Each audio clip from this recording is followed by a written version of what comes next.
ओम। आज हम 8वें अध्याय का अंतिम भाग लेने के लिए जा रहे हैं। पिछली चर्चा में हमने ये देखा था कि जो अच्छे काम करते हुए, भगवान का स्मरण करते हुए, चाहे साकार रूप से, चाहे निर्गुण साकार से, निर्गुण निराकार से, चाहे सगुण निराकार से करता हुआ मनुष्य अपने कल्याण को प्राप्त कर लेता है, अव्यक्त को पहुंच जाता है। परंतु उसमें आगे वाले श्लोक में अव्यक्त के भी दो भाव बताए थे, परस्त मातु भावों में। तो ये अव्यक्त भी दो तरह का है।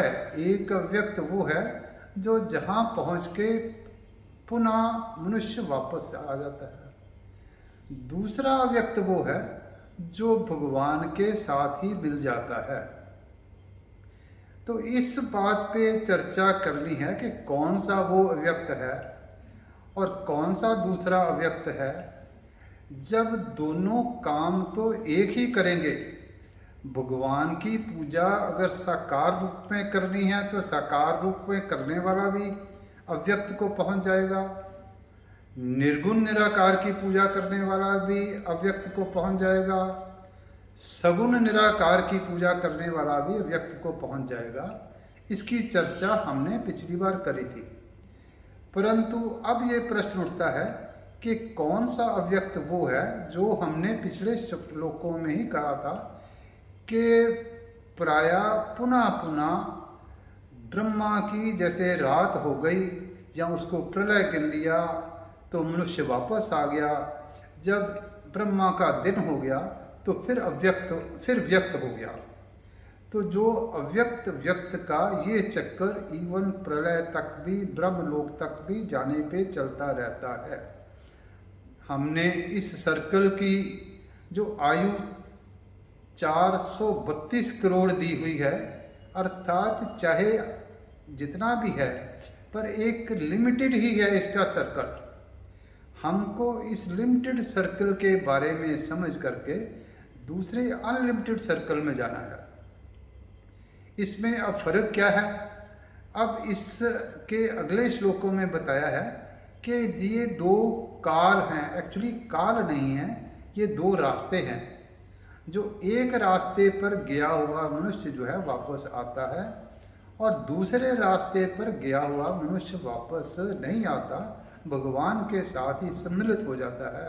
अभी एक मैंने व्हाट्सएप पे देखा था, कई ब्रह्मांड उनमें दिखाए हुए थे जो कितने कितने करोड़ों वर्ष, करोड़ों जो माइल्स हैं यहाँ से अवे हैं, कोई इतने थे कि करोड़ों लाइट ईयर्स अवे हैं। पर उनसे भी ऊपर या वो भी जिसमें हैं उस पे जाकर के अव्यक्त होना, ये असली हमारा ध्येय है। अर्थात जो दूसरा अव्यक्त होगा वो दोबारा वापस आएगा। हाँ, ये जो काल का इसमें वर्णन आया है, जिसको लोग काल समझते हैं, हमने इसको गति समझना है, रास्ता समझना है। वो कौन से रास्ते से गया हुआ मनुष्य वापस आता है, कौन से रास्ते से गया हुआ मनुष्य वापस नहीं आता, इसकी कन्फ्यूज़न कोई हमारे मन में है। ऐसा है कि दक्षिणायन में गया हुआ कहते हैं वापस आता है, कृष्ण पक्ष में गया हुआ वापस आता है, रात्रि में गया हुआ वापस आता है, धूम अर्थात जो ज्ञान में, धुंध में, धुएं में गया हुआ वो भी वापस आता है। ये सारे लोग वापस आते हैं।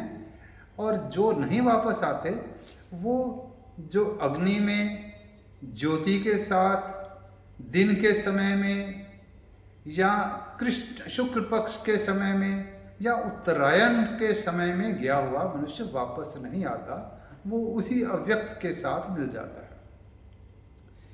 इसको अब समझना ये है कि क्या है, लोगों के मन में ये कन्फ्यूज़न भी था, जैसे मेरे को एक प्रश्न में करा था कि क्या उत्तरायण में गया हुआ पापी पुरुष भी उसका कल्याण हो जाएगा, और क्या दक्षिणायन में गया हुआ जो ज्ञानी पुरुष है उसका भी कल्याण नहीं होगा?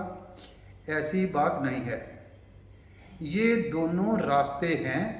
एक रास्ता इंडिकेट करता है धूम अर्थात रात्रि अर्थात कन्फ्यूजन को, उसके बाद में जो रात्रि आई वो फर्दर और अंधकार हो गई और कन्फ्यूजन को, इसके बाद जो कृष्ण पक्ष आया और धीरे धीरे अंधकार बढ़ता है वो और कन्फ्यूजन को, इसके बाद जो दक्षिणायन आया वो उस तरफ सूरज चल रहा है जहाँ उसका प्रकाश कम होता जा रहा है, वो और अंधकार को डिनोट करता है।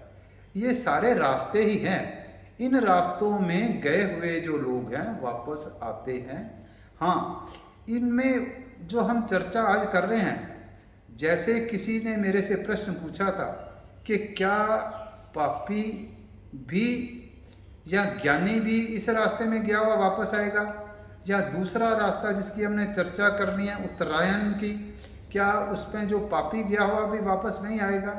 ऐसा बिल्कुल नहीं है। यहाँ जो हम चर्चा करने जा रहे हैं ये योगियों की करने जा रहे हैं। इस अध्याय में योगी की चर्चा है। जो आसुरी लोग हैं उनकी चर्चा नहीं है, ये उनके लिए एप्लीकेबल नहीं है। जो राक्षसी लोग हैं उनके लिए भी एप्लीकेबल नहीं है। जो मोहनी लोग हैं उनके लिए भी एप्लीकेबल नहीं है। जो राक्षसी लोग वो हैं कि जो अपना कुछ जो कल्याण हो या ना हो दूसरे का नुकसान हो जाए, और मोहनी लोग वो हैं कि अपना फायदा ना भी हो, अपने फायदे की सोचनी ही नहीं, दूसरे के नाश की ही सोचनी है। और आसुरी पुरुष वो है जो अपना फायदा सोचता है, मेरा फायदा तो हो, अगर इस प्रोसेस में किसी का नुकसान हो जाता है तो वो बॉदर नहीं करता। तो जो आज की चर्चा में हम आसुरी, राक्षसी और मोहनी पुरुषों की चर्चा नहीं है, इसलिए ये जो चर्चा है ये योगियों की ही है।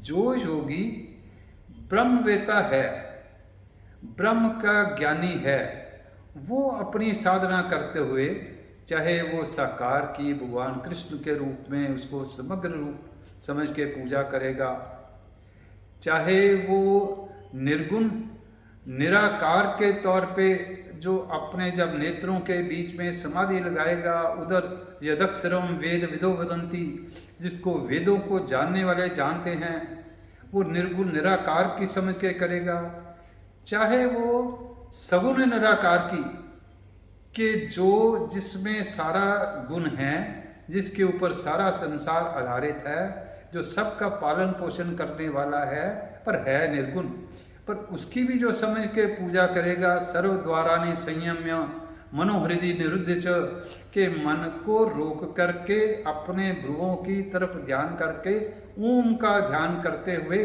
जो करेगा वो भी इस पद को प्राप्त होगा, वो भी उत्तरायण को जाएगा। तो अर्थात जो उत्तरायण को जाने वाले लोग वो होंगे जो ब्रह्मवेता हैं, उनकी इस मार्ग में जाने पे परम गति होगी। योगी हैं, ब्रह्मवेता हैं, वो अंत काल में भी ब्रह्म का ध्यान वही कर सकेगा कि तस्मात् सर्वेषु कालेषु, जो सदा भगवान का ध्यान करता रहे, जो चाहे निर्गुण निराकार समझ के करे, चाहे सगुण निराकार समझ के करे, चाहे साकार समझ के करे, वो जो रास्ते में उसकी जो मृत्यु के टाइम भी वही याद करेगा तो वो भगवान के पास जो है पहुँचेगा। उसको जैसे मेरे को किसी ने पूछा था कि सुप्रीम गति को प्राप्त होना, वो सुप्रीम गति को प्राप्त होगा, वो परम पद को प्राप्त होगा, वो परम पुरुष में सम्मिलित होगा, वो उस अव्यक्त में सम्मिलित होगा जिस अव्यक्त ने सारा कुछ धारण कर रहा है, तो वो दोबारा वापस नहीं आएगा। ये योगी ब्रह्म व्रत को जानने वाले, उनकी ये बात है। हाँ, जो दूसरे योगी हैं, दूसरे भी योगी हैं, वो योगी हैं, वो भी भगवान का नाम ले रहे हैं, वो भी निर्गुण निराकार की भी पूजा कर रहे हैं, सगुण निराकार को भी भज रहे हैं, परंतु उनमें और इन योगियों में फर्क ये है कि उनके अंदर इच्छा है, कामना है वो उनके अपनी कामना के अनुसार कामना की पूर्ति के लिए, हाँ वो योगी हैं, अच्छे हैं, क्योंकि अपनी कामना की भी पूर्ति भगवान से करवा रहे हैं, भगवान के लिए प्रार्थना कर रहे हैं। परंतु जब तक कामना है तो वो उनको पुण्य फल तो मिल रहे हैं, वो पुण्य फल मिल रहे हैं। जैसे अगर किसी ने पैसे इकट्ठे करे हों तो 5 स्टार होटल में कुछ स्टे हो गया, उनका किसी एक स्वर्ग वाले लोक में स्टे हो गया, जब पैसे खत्म तो दोबारा आ गए। या और ज़्यादा पुण्य करे हुए हैं तो 7 स्टार होटल में स्टे हो गया, फिर जब पैसे खत्म तो वापस आ गए। नहीं तो इंद्र लोक में भी चले गए, वहाँ भी जब उनका टेन्योर पूरा हो गया तो फिर वापस आ गए।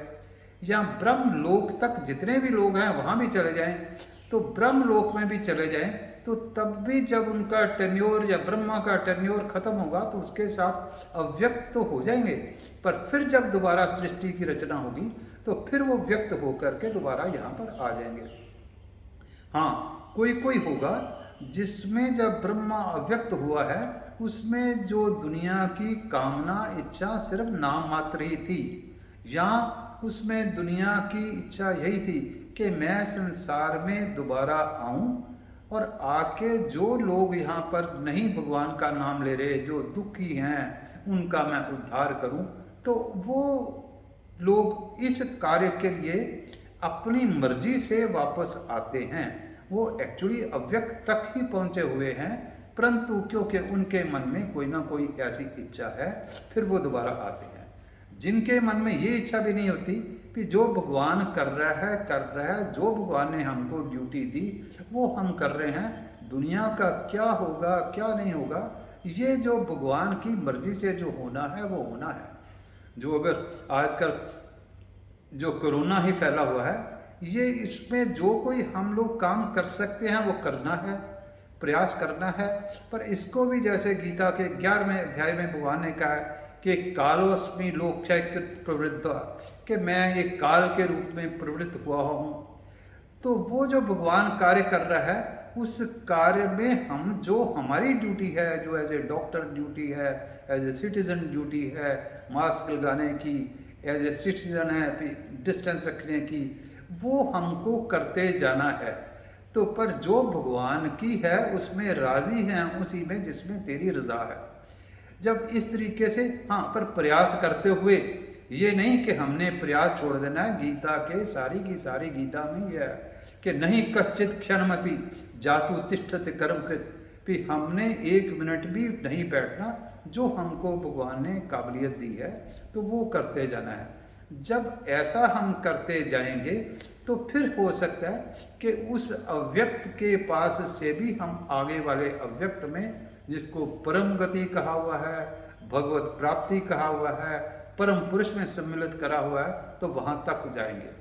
और ये अब ये जो हमने कुछ चर्चा थोड़ी इसकी हमारी रह रही है, शायद अगली बार करें, कि जो ऐसे दिन है कि डेथ का एक दिन का देवता है, जो शुक्ल पक्ष है उसका देवता है, जो उस पीरियड में जिसकी डेथ होती है वो देवता उसको अपने पास रखते हैं। अगर उनकी एंटाइटलमेंट अव्यक्त के पर जाने वाली है तो वो दूसरी तरफ डायरेक्ट कर देते हैं। अगर रात्रि वाले की जो है वो पूर्ण व्यक्त की जाने वाली है तो वो आपको दूसरी तरफ डायरेक्ट कर देते हैं। जैसे हम अगर जाएं तो बर्फ़ से कुछ डिस्टेंस 6 महीने के लिए रास्ते बंद हैं तो 6 महीने अपने पास रख के अगले रास्ते को हैंडल कर दिया। परंतु होता यही है कि जो हमारी एंटाइटलमेंट है, ये दक्षिणायन, उत्तरायण, रात्रि, दिन और अंधेरा, ये उसको कोई भी अफेक्ट नहीं करते।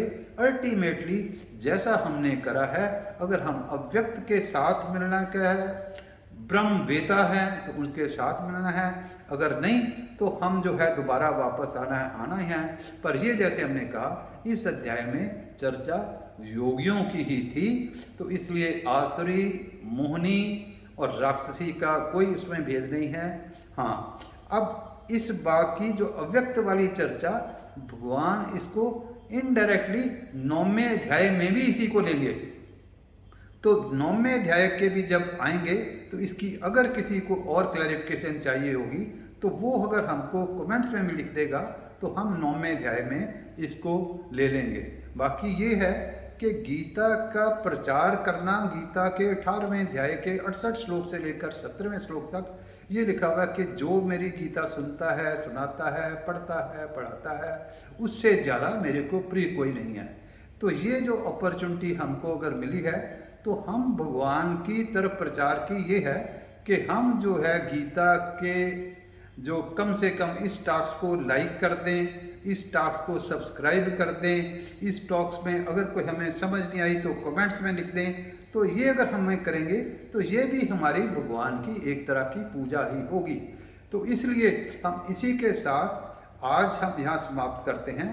अगले सत्र में हम नवे अध्याय का शुरू करेंगे, तो उसमें फिर बाकी का बचा हुआ जो रहता है ज्ञान उसमें देंगे।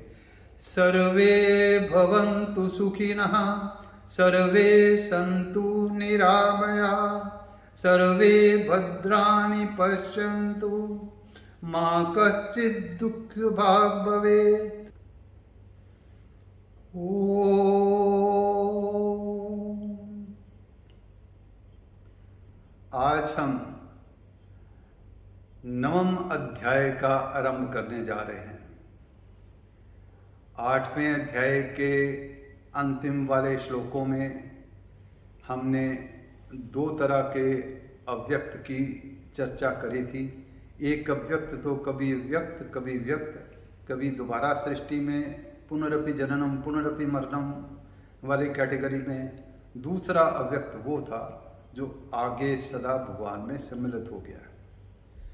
अब 9वें अध्याय का जो आरंभ ही इस श्लोक से होता है, इदम तू ते गुह्यतमं शास्त्रम। भगवान ये कह रहे हैं कि मैं गुह्यतम शास्त्र तुम्हें बता रहा हूँ। एक गुह्य होता है, एक गुह्यतर होता है, एक गुह्यतम होता है। गुह्य शास्त्र वो है, समझो जो हमारी डे टू डे डीलिंग है, किसी से अच्छा बर्ताव करना है, अपने जो शास्त्र की विधि के अनुसार करना है, व्यवहार के तौर पर भी ठीक होना है, संसार में प्रवीणता छल कपट के बिना करनी है। ये गुह्य शास्त्र है। इसके बाद में गुह्यतर शास्त्र आता है।